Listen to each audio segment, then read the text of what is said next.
But this is the most qualified and the man we are standing as an advocate for this.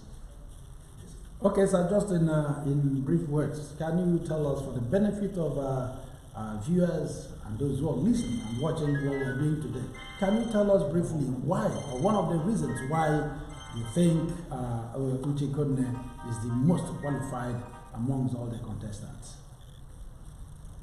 Yes, I will. People have a way of saying that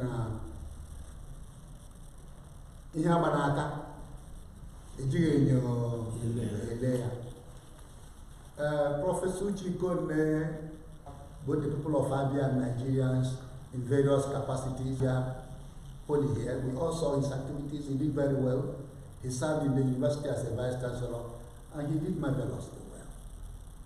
Come to talk about that, managing Abia State, diverse communities, diverse people, is not different from what he did in managing the university, community, and the polytechnic.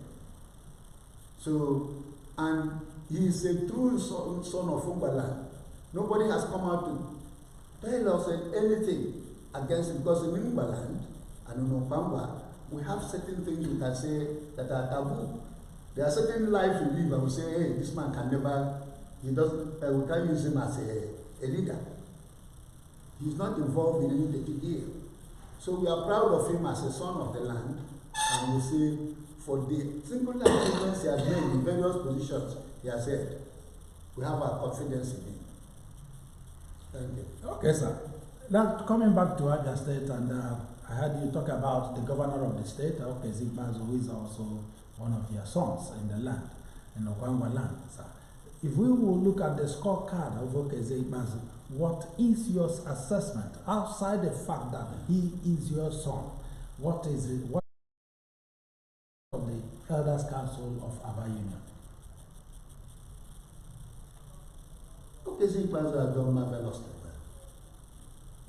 You agree with me? I think Abia is the only state I know today that celebrated New Year so peacefully. People, our citizens, were able to return home en masse to celebrate. At least Okezie established that peaceful environment in Abia. In the whole Igbo land, today I think Abia is the most peaceful. That is an achievement. Then you take it back to the infrastructural area. I take Aba, for instance, because that's where I live, that's where I do my own business. If you compare about what it is today infrastructurally to what it was by 2014, 2013, Prof, I think you were here, you know that there's a difference. People say the difference is clear, very, very clear. Okay, they did marvelously well in terms of road infrastructure. Okay, sir. Talk about the education, talk about anything. So Okezie is a top performer. We are proud of him. One thing is, we know no human person can go to that place and solve the people's problem within one term or two terms. The problem is they will still remain there. He will do what he can, and the thing is a continuum. The next government will continue from wherever he stopped. The council is a performer. Okay, sir. We know we have one of your illustrious who had been in the Senate for some years now, and at the point he was called a Magandibra so many times. And Okezie Ikpeazu, who is coming out of the governance of the state, is now contesting for the senatorial seat of Abia South, where Abaribe had been. Is there anything this union, the Elders Council, is doing to ensure that one of them allows the other? This council has done what they can do. And I will not tell you what we are doing, the next thing we are doing. Some of these things are things the elders talk. We can't come and tell you what the elders are doing. Like one of my Oga will say, we don't come to say the things I have in a public, I think we in a general. The council is doing something as elders. Shortly before we go, sir, we don't intend to take much of the time. We also heard about the Aba State movement. Is this Elders Council part of the Aba State movement? This Elders Council is the bedrock of Aba State movement. That is the whole thing. You see, we talked about emancipation.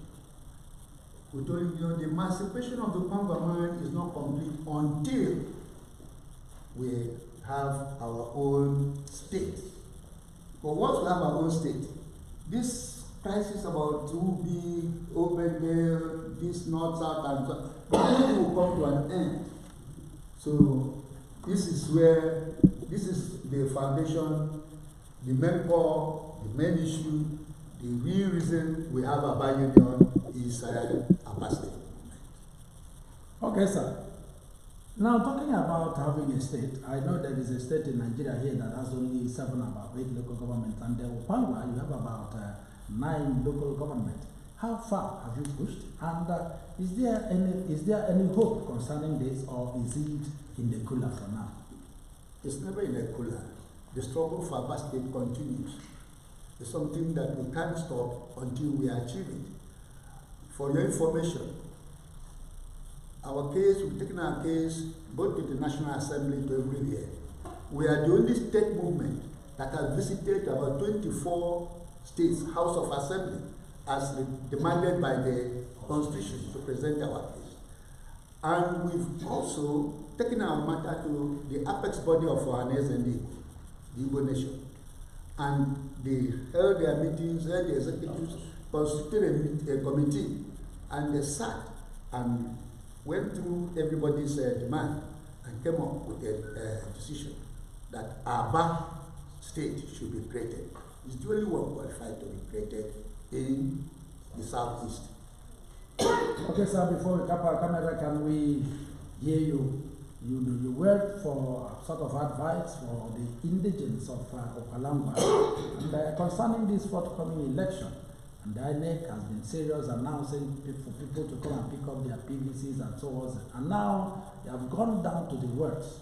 Is this union, the Elders Council, doing something to ensure that people take up their PVCs? Yes, we are. Our coordinators are all over the place. Aba Union, we've got 9 coordinators, a coordinator in each of the local government, and they have their own bodies. So the message has gone around.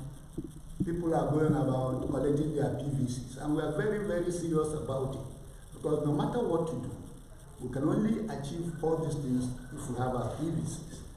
And then another thing we ask our people is to remain peaceful throughout the election. The election, it will not help anybody if we bring in violence, if we introduce violence into this election. The Okamba people has always been peaceful, and we want it to remain peaceful. And at the same time, we know that Aba is a cosmopolitan place. We have even stranger elements and so on. We are also appealing to our stranger elements.